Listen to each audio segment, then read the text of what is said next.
दिल्ली में इस वक्त दुनिया की सबसे बड़ी ताकतें जुट रही हैं और मुद्दा है आर्टिफिशियल इंटेलिजेंस का भविष्य। लेकिन समझिए, ये सिर्फ कोड और एल्गोरिदम की लड़ाई नहीं है। ये इस बात की जंग है कि इंसानियत का आने वाला कल लिखेगा कौन।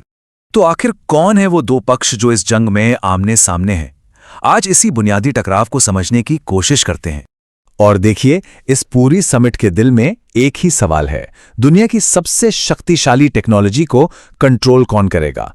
एक तरफ हैं वो टेक कंपनियां जिनके पास बेहिसाब दौलत है, और दूसरी तरफ हैं ग्लोबल साउथ के देश, वो देश जो अब इस टेक्नोलॉजिकल क्रांति में सिर्फ तमाशा नहीं देखना चाहते बल्कि इसका हिस्सा बनना चाहते हैं।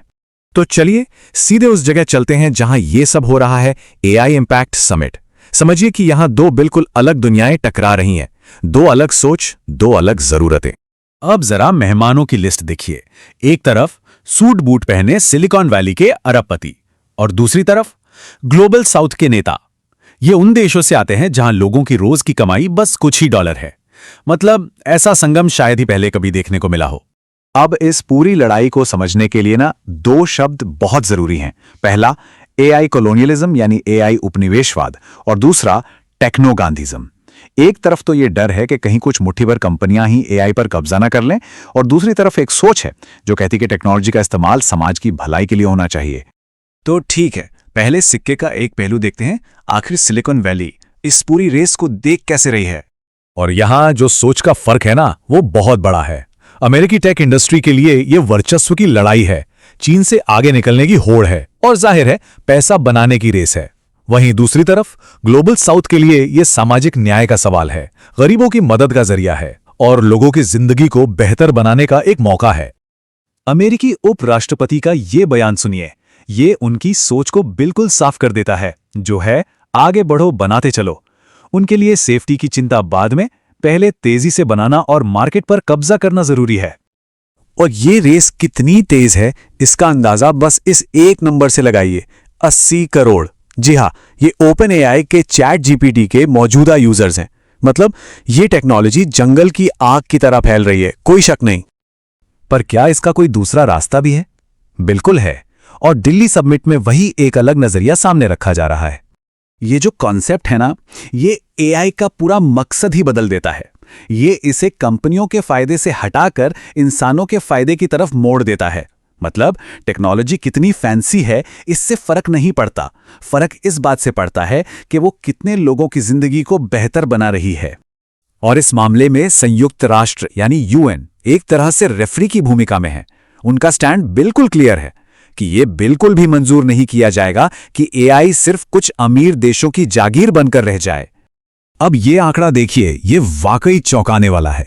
भारत में 90% टीचर्स और स्टूडेंट्स 90% पहले से ही पढ़ाई के लिए एआई का इस्तेमाल कर रहे हैं। इससे एक बात तो साफ हो जाती है, ग्लोबल साउथ के लिए एआई कोई भविष्य की कल्पना नहीं है बल्कि आज की सच्चाई है। और जो मेजबान देश है भारत, वो खुद इस कहानी का एक बहुत ही दिलचस्प पहलू है। वो एआई के वादों और उसके खतरों के बीच के तनाव का एकदम सटीक उदाहरण है। यहां एक बड़ा विरोधाभास देखने को मिलता है। एक तरफ तो भारत सबका कल्याण के लिए एआई को इस्तेमाल करने की बात करता है, लेकिन दूसरी तरफ जो सिविल लिबर्टीज के लिए काम करते हैं उन्हें डर है कि कहीं इसका इस्तेमाल सरकारी निगरानी बढ़ाने और लोकतंत्र को ही कमजोर करने के लिए ना होने लगे। और इसी बीच गूगल का अडानी ग्रुप के साथ 15 अरब डॉलर का ये जबरदस्त निवेश ये दिखाता है कि भारत के लिए एआई हब बनना सिर्फ एक सपना नहीं बल्कि इसके पीछे कितने बड़े कमर्शियल और जियोपॉलिटिकल दांव लगे हुए हैं। तो अब जैसे जैसे ये बातचीत आगे बढ़ रही है, इसका दायरा भी बड़ा हो रहा है। लेकिन एक बात याद रखनी होगी, सेफ्टी को लेकर जो शुरुआती चिंताएं थीं वो कहीं गई नहीं हैं। इस टाइमलाइन को देखिए, इससे पता चलता है कि एआई पर ग्लोबल बातचीत का सफर कैसा रहा है। 2023 में ब्लेचली पार्क में बात शुरू हुई थी बड़े बड़े खतरों से, और अब दिल्ली तक आते आते ये बातचीत बराबरी और टेक्नोलॉजी को अपनाने जैसे मुद्दों तक पहुंच गई है।